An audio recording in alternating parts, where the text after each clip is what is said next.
We saw this happen with Facebook. It was crazy underpriced a decade ago. Today, it's really hard to make it work. Even things like cold outbound, they get less and less effective over time. So we want to make sure that we have testing in place, not just to try and improve the results, but in some cases, just to try and maintain our results.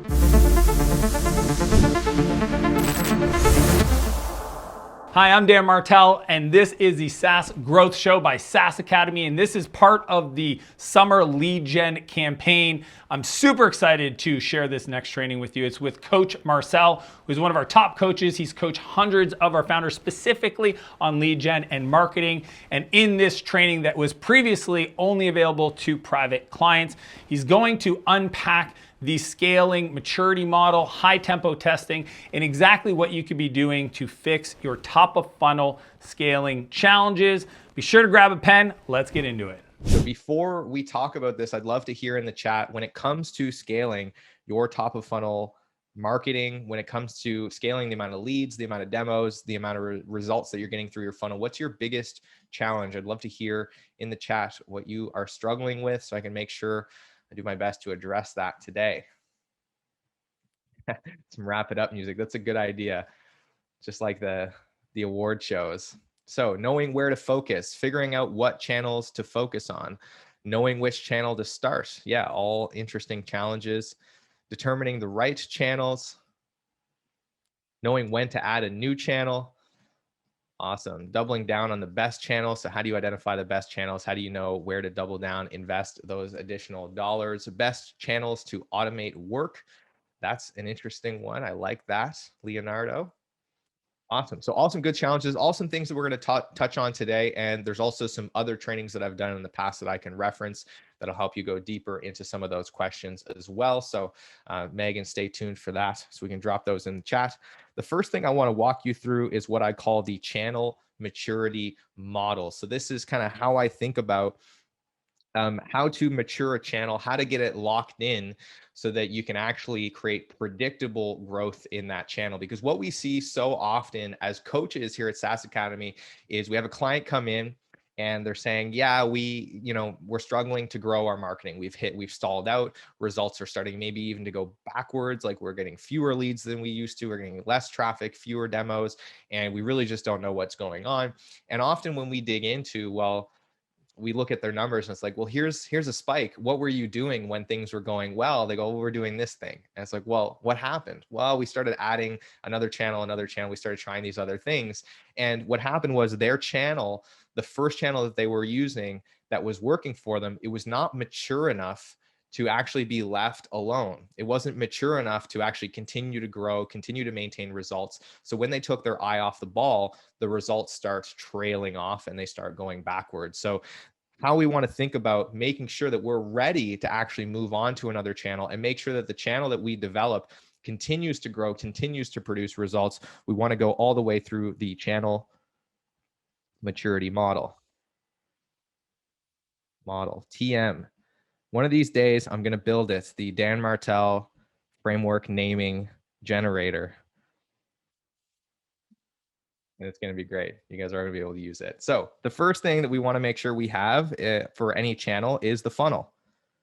So there's lots of trainings that I've done that talk through building out your funnel. The buyer journey audit is probably the best one if you want to get an understanding of how I think about what a funnel is. But the simple way to think about this is, if you've ever gone bowling with somebody who's really bad at bowling, like me or some young kids, you know about those bumper guards that come up that prevent you from getting gutter balls. That's what your funnel is designed to do. It's infrastructure, it's content, it's remarketing, it's emails that you put in place so that when you get traffic to your website, you maximize the chance that that person is going to get nurtured all the way down to a buying decision and ideally start a trial or get on a demo with you.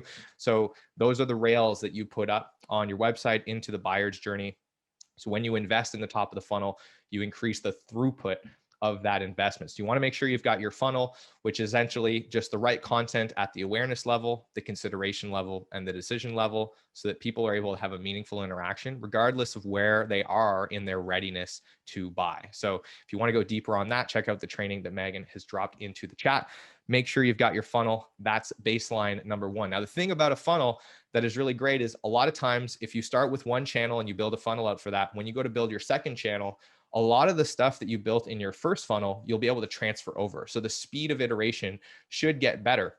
The mistake a lot of people make here is they move on to a second channel too quickly without actually validating their funnel. So now we've doubled the complexity, or if you add 3 channels, we've tripled the complexity of changing something about the funnel, because now instead of changing it in one place, we got to change it in 3. So something to consider when you're thinking about how, how to start adding channels. Make sure that your funnel is validated, that it's working, that you're confident in it before you start really adding complexity at the top of the funnel by adding more channels. The next thing we want to do is make sure we have a scorecard. So we can actually measure if the funnel is working, if this channel is working. We understand our unit economics, etc. So some great trainings around scorecard, of course, our precision scorecard. We have the CAC payback period training, and we also have the napkin funnel economics training I just did a couple of weeks ago. So all some good trainings that you can look into on how to design a scorecard and how to think about customer acquisition cost payback time on a specific channel. So once you have your scorecard in place, once you know what's going on, what the conversions through that funnel are, what your costs are for this channel, the next thing you want to do is make sure that you document a process so that you can hire people to continue doing the things that are working. And you can continue, now that you have the scorecard, monitoring if they're doing a good job, if they're executing well, and if their investments or the investments in those people are continuing to pay off. And then once you've got the funnel, the scorecard, the process, which also, in brackets includes the people that are able to just continue executing the playbook for that channel. The last piece here is testing. We want to install a testing protocol on this channel so that in perpetuity, forever and ever and ever, that team is running tests on ways to improve the results in that channel. Because the reality is almost every single channel is going to get more expensive over time. It's going to get more competitive, more difficult over time. This is definitely true about things like paid ads, because that's the natural tendency. As more people come in and start buying ads on a platform, typically the inventory starts to go down, the costs start to go up. We saw this happen with Facebook. It was crazy underpriced a decade ago. Today, it's really hard to make it work.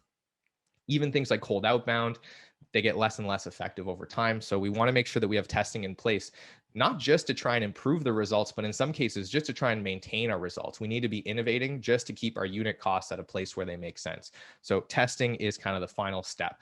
So we're going to dig a little bit deeper into this, but before I move forward, any questions about this, any insights, anything that stood out to you so far about the channel maturity model, let me know in the chat while I have a quick drink.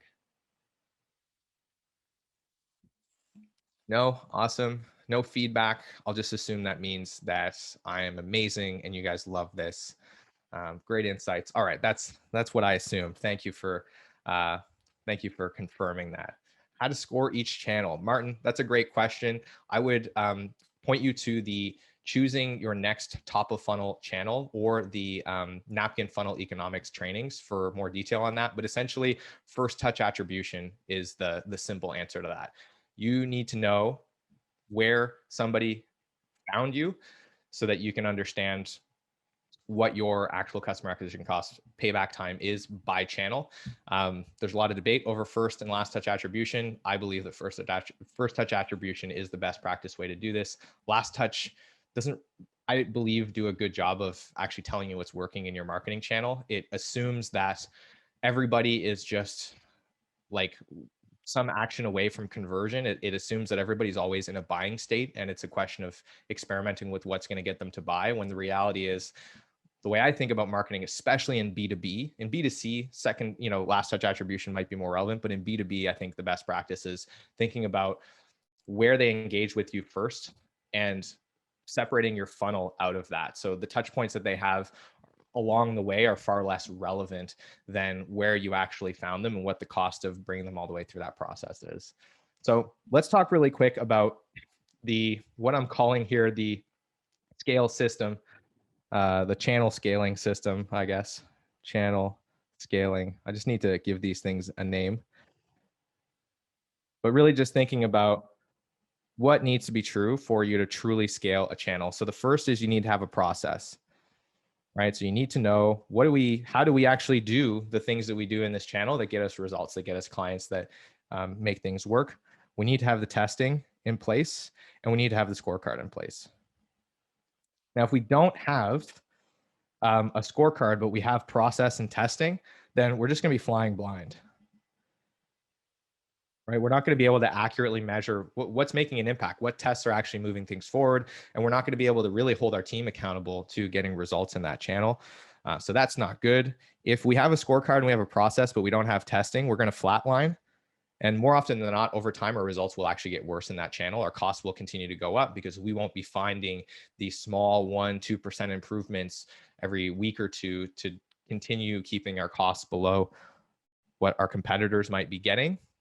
And if we have a scorecard and testing, but we have no process, then we can't scale, right? We can't get a team to come in and do this in a way that is actually robust, in a way that if somebody quits, if somebody gets hit by a bus, if somebody gets sick, we can actually just keep that channel moving because we have the process, the documentation, the systems to pull somebody in, get them up to speed, and continue getting results in that channel. But if we do all three of those things well, then we are going to get predictable growth.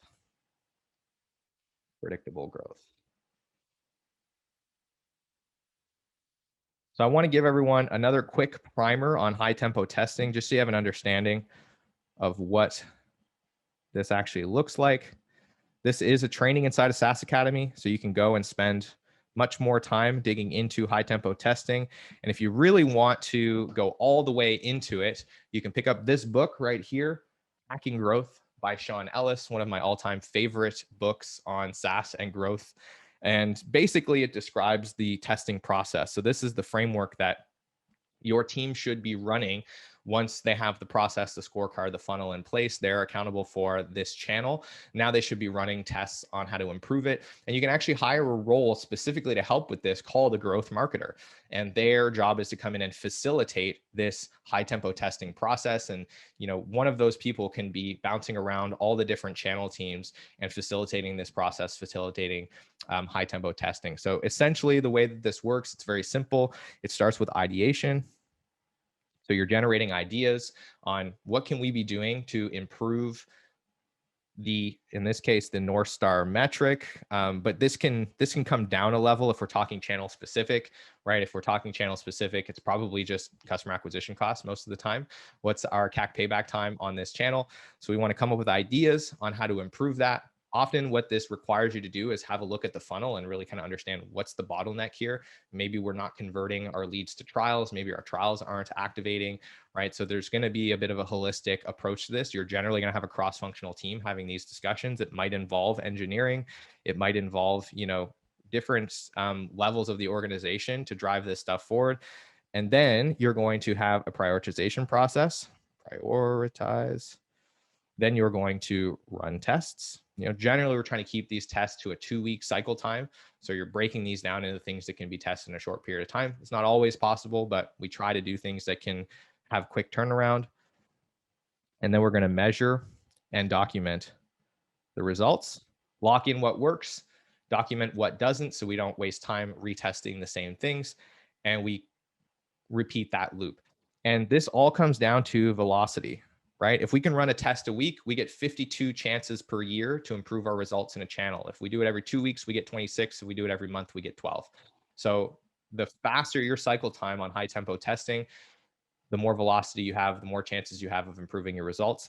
And when it comes to prioritization, the way we think about this is the RICE framework. So that's talking about reach, impact, confidence, and effort. And the formula for ranking an idea is we take reach times impact times confidence, and we divide by effort. And that gives us our RICE score. So this optimizes for what kind of reach is this test going to have in our funnel. So of course, something at the top of the funnel is going to have a lot more reach than something at the bottom of the funnel. You know, something at the top of the funnel, you're getting, you know, a very high percentage of the people that come into the funnel. At the bottom of the funnel, it's a much smaller percentage. Impact is about what level of impact do we believe this is going to have on our results. Then we have confidence. What level of confidence do we have that this is actually going to have that impact? So a lot of times this comes down to how novel is this idea? Have we read 10 blog posts from other SaaS companies that have done this? It's fairly well documented. The process is fairly clear. Or is this something that we've never really seen anyone try before? It's going to be, you know, a big risk, but That determines our level of confidence. And then effort, of course, is how much time is it going to take us to do this? Do we need to build a whole new feature and deploy it in the product in order to test this thing? Or is this just a question of changing some copy on a landing page, right? Levels of effort are going to vary dramatically. So that is how we rank our ideas so that we can choose the things that are likely to give us the best lift in the shortest period of time. We're balancing those things out. So that is really the high level strategy on how to run tests in the channel. But I know some of you are looking for tactics. Oh, let's have a look at the chat. There's some stuff in here. Can you give examples of what tests might look like? Yeah, I totally will. What scales to use for each of those factors? Yeah, good question, Ryan. So typically you're giving these a score of 1 to 5 or 1 to 10. Just kind of depends on how you want to run it in your organization. I think in Growth Hackers, they recommend a score of 1 to 10 for each of these things. Do you only test one thing at a time on a channel? Yeah, so Jonathan, that's a really good question. It depends on how your marketing system is set up and how much of your funnel is shared. So of course, if you have a bunch of different channels running, but they all share a very similar set of funnel infrastructure, then it might be problematic to run a bunch of concurrent tests if they're going to be affecting one another. So you can't actually get accurate results. So in that case, you might want to be running high tempo testing cross-functionally across your entire marketing team, right? So you get your whole marketing team together and you run this process as one unit. However, if you have, for example, a paid ads team and they've got kind of their whole own funnel and they're not really overlapping much with your partner channel team over here, then you could have them running these processes in parallel. It's really just a question of asking, like, are we going to be changing a bunch of different variables in a test? If the answer is yes, then that's not really helping us get a clear answer on whether or not that test was effective, because there's other variables that are changing underneath it. So you want to try and isolate these things to, as often as possible, a single variable that's being changed in your funnel so that you can actually get an understanding of if that worked or not. Some examples of tests that you might run. So let's just take cold outbound as a channel. That's a good idea. Simple tests are changing the headline of the email, changing the call to action in the email, changing the sending domain of the email, changing the cadence at which you send those emails, right? These are all really simple ideas. If we look at kind of down the bottom of the funnel, this could be changing the drip emails that you get after downloading a lead magnet. It could be changing the fields or the design of the landing page when somebody goes to download a lead magnet. And the way that you decide where you're going to run those tests is kind of by looking at your scorecard and understanding, like, where does it look like the bottleneck is here? We're getting tons of traffic to the landing page, but the conversion rate is 2%. That's not good. So we should start running some tests on that landing page until we start to lift that number to a place where it looks like it's better. So those are some examples. Now I want to go deeper on that, Jonathan. I've got a bunch of resources here that will give you some inspiration on what kind of tests to run, depending on the current top of funnel strategy that you're running. So if you're running cold outbound, there's a great training called Predictable Outbound with Michael at Upbook. This is a 10-minute tactic that he did. I believe it was in Toronto during one of our intensives. So that's a great one. And then we have the Predictable Revenue Talk with Aaron Ross, which is another awesome training where he talks about what it takes to build predictable cold outbound. So those are some ideas. There's also a really good one that I didn't include here, but I will now, just to make things a little bit more complicated for Megan. Thanks for bearing with me. And that is the interview with Greg at Growbots. And this is like this is a super slept on training, but he talks about this idea of micro personalization, but doing it like micro batching. So you have personalization with some level of scale. I think it's a really powerful idea for cold outbound. How do you still create leverage, still create automation, but write emails that feel like they were written by one person for one other person, because the level of personalization is so high. So I think some really powerful ideas in that training. If you're doing ads, of course, we have the Facebook Ads Builder as a good baseline. Then we have how to write top of funnel ads, which is from the 10X Copy Joanna Wiebe series. And then we have the 30 to 300K in MRR training with the guys at Trainual. They also did another training called Cold Traffic Converter, which was a 10-minute tactic where they talked about their paid ad strategy. So some good inspiration on tests that you could run that you might grab from those trainings. On earned media and partners, we've got the Strategic Partner Playbook, of course, which is the baseline. So if you haven't checked that out, definitely want to make sure you look at that. We have the free PR process with Adrian Salamunovic, who is the author of Free PR, and combination with Cameron Harold, spoke at the Toronto Intensive a couple years ago. We have the 4 forces of authority, and then we have the partner domination quadrant with our friend David over at Deal Machine. So those are some great resources there. Oh, we also have the referral multiplier with Leila Hormozy over at Use Allen, where she talked about how she constructed her partner program and really drove incredible results. I believe they got to over $1 million in MRR in under 18 months running that single channel strategy. So pretty powerful stuff in there. If you're running SEO, there's the content funnel blueprint, of course, to think about how are we thinking about the content that we design around pain points. And then we have the SEO growth blueprint with Dev Basu. So some good ideas in there.